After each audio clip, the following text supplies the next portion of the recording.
नमस्कार। आशा करती हूँ आप लोग अच्छे होंगे और खुश भी होंगे। आज हम आप लोगों के लिए कुछ खास लेकर आई हूँ इस वीडियो में, तो आप लोग कहीं मत जाइए, हमारे वीडियो में लास्ट तक बने रहिए।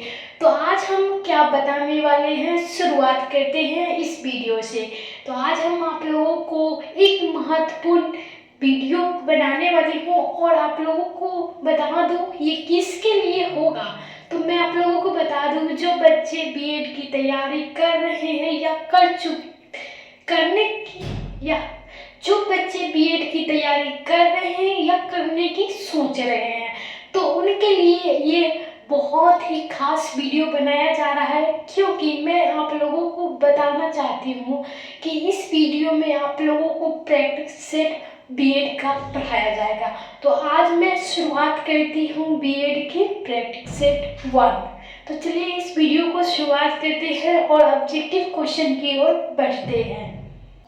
तो हमारा पहला क्वेश्चन है यहाँ पे, निम्नलिखित में से कौन बौद्ध रीतन में शामिल नहीं है। तो पहला ऑप्शन है बुद्ध, दूसरा है अहिंसा, तीसरा है धम्म और चौथा है संघ। तो कौन बौद्ध रीतन में शामिल नहीं है, तो ये अहिंसा शामिल नहीं है। तो इसलिए हमारा बी नंबर सही उत्तर हो गया। तो दूसरा नंबर हमारा क्वेश्चन है, निम्नलिखित में से कौन सा सिद्धांत जौन धर्म का नहीं है। तो पहला है शून्यवाद, दूसरा है अनेकतावाद, तीसरा है न्यायवाद और चौथा है सत्यवाद। तो इसमें से सिद्धांत जौन धर्म का नहीं है वो है शून्यवाद। तो ए नंबर हमारा सही उत्तर हो जाएगा। तो तीसरे क्वेश्चन की ओर बढ़ते हैं, अजातशत्रु मगध की गद्दी पर कब बैठा था। तो ऑप्शन नंबर 445 ईस्वी में, दूसरा है 550 ईस्वी में, तीसरा है 495 ईस्वी में और चौथा है इनमें से कोई नहीं। तो अजातशत्रु मगध की गद्दी पर कब बैठा था, तो मैं आप लोगों को बता दूं इसमें से कोई नहीं, ये सही होगा। तो हमारा डी नंबर सही उत्तर हो गया। तो चौथा है हमारा, स्वर्गीय काका हाथ रसिक थे एक प्रसिद्ध। तो ऑप्शन नंबर ए है राजनायिका, दूसरा है समाज सेवी, तीसरा है ज्योतिषी और चौथा है हर्ष कवि। तो इसमें से स्वर्गीय काका हाथ रसिक क्या थे, तो मैं आप लोगों को बता दूं ये नहीं राजनायिका थे, नहीं समाज सेवी थे, नहीं ज्योतिषी थे, ये थे हर्ष कवि। तो हमारा डी नंबर सही उत्तर हो गया। तो पांचवा नंबर है हमारा, निम्नलिखित में से किस अंतरराष्ट्रीय व्यापार का प्रमुख पहाड़ी माना जाता है। तो ऑप्शन नंबर ए संयुक्त संघ को, दूसरा है विश्व व्यापार संगठन को, तीसरा है अंतरराष्ट्रीय मुद्रा कोष को और चौथा है अंतरराष्ट्रीय पुनर्निर्माण एवं विकास बैंक को। तो इसमें से हमारा सही उत्तर हो जाएगा जो अंतरराष्ट्रीय व्यापार का पहाड़ी प्रमुख माना जाता है, तो ये है विश्व व्यापार संगठन को। तो इसलिए हमारा बी नंबर सही उत्तर हो गया। तो छठा नंबर है हमारा, विश्व आर्थिक मंच की स्थापना किस वर्ष की गई थी। तो 1945 में, 1971 में, 1981 में, 1995 में। तो इसमें से हमारा सही उत्तर होगा, और विश्व आर्थिक मंच की स्थापना की गई थी 1971 ईस्वी में। तो ये बी नंबर हमारा सही उत्तर हो गया। तो हमारा सातवां नंबर क्वेश्चन है, विश्व आर्थिक मंच द्वारा प्रति वर्ष किस रिपोर्टर को प्रकाशन किया गया था। तो पहला है वर्ल्ड इकोनॉमिक रिपोर्टर को, दूसरा है वर्ल्ड डेवलप्ड रिपोर्टर को, तीसरा वर्ल्ड इन्वेस्टमेंट रिपोर्टर को और चौथा है ग्लोबल कोऑपरेटिव रिपोर्टर को। तो इसमें से हमारा सही उत्तर होगा जो विश्व आर्थिक मंच द्वारा प्रति वर्ष रिपोर्टर का प्रकाशन किया जाता है।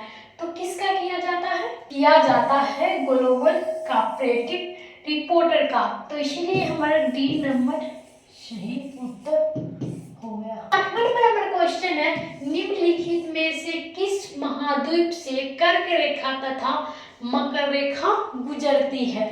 तो पहला ऑप्शन है एशिया, दूसरा है दक्षिण अफ्रीका, तीसरा है अफ्रीका और चौथा है यूरोप। तो आप लोगों को हम बता दूं, महाद्वीप कर्क रेखा तथा मकर रेखा किस देश से गुजरती है? तो अफ्रीका से ये दोनों गुजरती है। तो सी नंबर हमारा सही उत्तर हो गया। 9वां नंबर है, निम्नलिखित में से कौन सी अफ्रीका की उच्चतम चोटी है? तो पहला है किलिमंजारो, दूसरा है माउंट एवरेस्ट, तीसरा है दक्षिण अफ्रीका और चौथा है इनमें से कोई नहीं। तो अफ्रीका की उच्चतम चोटी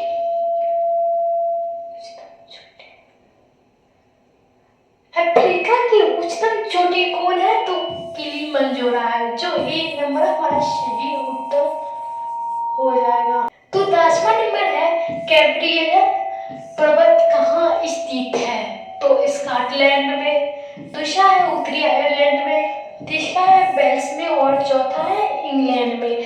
तो हमारा कैब्रियल पर्वत कहाँ स्थित है? तो मैं आप लोगों को बताती हूँ, ये वेल्स में स्थित है। तो सी नंबर हमारा सही उत्तर हो जाएगा। तो 11वां नंबर है, निम्नलिखित में से कर्नाटक युद्ध किनके मध्य बीच हुआ था?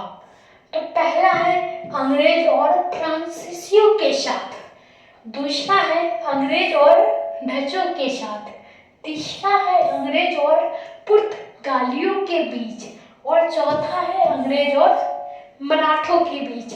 तो कर्नाटक युद्ध किनके मध्य बीच हुआ था? तो हुआ था अंग्रेज और फ्रांसीसियों के साथ। तो ए नंबर हमारा सही उत्तर हो गया। 12 नंबर हमारा है, निम्नलिखित में से भारत किस वायसराय के काल में Indian penal code, civil passenger code तथा क्रिमिनल पैसेंजर कोड प्राप्ति किए गए थे? तो ऑप्शन नंबर ए है हमारा लॉर्ड बर्ने हेस्टिंग्स को, दूसरा है लॉर्ड कॉर्नवालिस को और तीसरा है लॉर्ड कैनिंग को। तो चौथा नंबर देखते हैं लॉर्ड कर्जन को। तो इसमें से हमारा सही उत्तर चुनना है, जो मैं आप लोगों को बताती हूँ। तो इसमें से हमारा सही उत्तर हो जाएगा लॉर्ड कैनिंग, जो हमारा भारत के वाराणसी काल में Indian penal code, civil code, passenger code तथा क्रिमिनल कोड प्राप्ति किए गए थे लॉर्ड कैनिंग ने। तो सी नंबर हमारा सही उत्तर हो जाएगा। तो 13 नंबर को देखते हैं, निम्नलिखित में से किस वायसराय काल में महारानी विक्टोरिया को दिल्ली दरबार में कैसर-ए-हिंद की उपाधि से सम्मानित किया गया था? तो पहला ऑप्शन है लॉर्ड कैनिंग, दूसरा है लॉर्ड मोयर, तीसरा है लॉर्ड लिटिल और चौथा है लॉर्ड हंड्रेड। तो इसमें से हमारा सी नंबर सही हो जाएगा, लॉर्ड लिटिल। तो 14 नंबर है हमारा, निम्नलिखित में से किस गवर्नर जनरल ने नौकरशाही कहीं रूपीकरण और उसी पद पर भारतीयों को शामिल न करने की नीति अपनाई? तो किसने भारतीयों को शामिल न करने की नीति अपनाई थी? तो पहला है लॉर्ड डलहौजी, तीसरा है लॉर्ड बेलोजली, तीसरा है लॉर्ड बर्ने हेस्टिंग्स और चौथा है लॉर्ड कॉर्नवालिस। तो इसमें से हमारा सही उत्तर हो जाएगा, इसमें से हमारा सही उत्तर हो जाएगा डी नंबर लॉर्ड कॉर्नवालिस। तो इसीलिए हम लोग डी नंबर को टिक मारेंगे। 15 नंबर है हमारा, दिल्ली सल्तनत या सुल्तान अपने समकालीन संत निजामुद्दीन औलिया की शत्रुता रखता था? पहला है मोहम्मद बिन तुगलक, दूसरा है इल्तुतमिश और तीसरा है गमाशुद्दीन तुगलक और चौथा है इब्न बतूता। तो इसमें से सुल्तान अपने समकालीन संत निजामुद्दीन औलिया को शत्रुता रखता था। तो इसमें से मेरा सी नंबर सही उत्तर हो जाएगा गयासुद्दीन तुल्लक। तो सी नंबर को यही करते हैं। नंबर है हमारा, निम्नलिखित में से किस मध्यकालीन शासन के संबंध यह कथन है कि मात्र एक मुट्ठी बाजारे के चक्कर में अपना साम्राज्य खो देता? तो पहला ऑप्शन है अलाउद्दीन खिलजी, दूसरा है मोहम्मद बिन तुगलक, तीसरा है कुतुबुद्दीन ऐबक और चौथा है शेरशाह सूरी। तो ये किसका कथन था? मात्र एक मुट्ठी बाजारे के चक्कर में अपना साम्राज्य खो देता। तो ये है शेरशाह सूरी का कथन। तो हमारा डी नंबर सही उत्तर हो गया।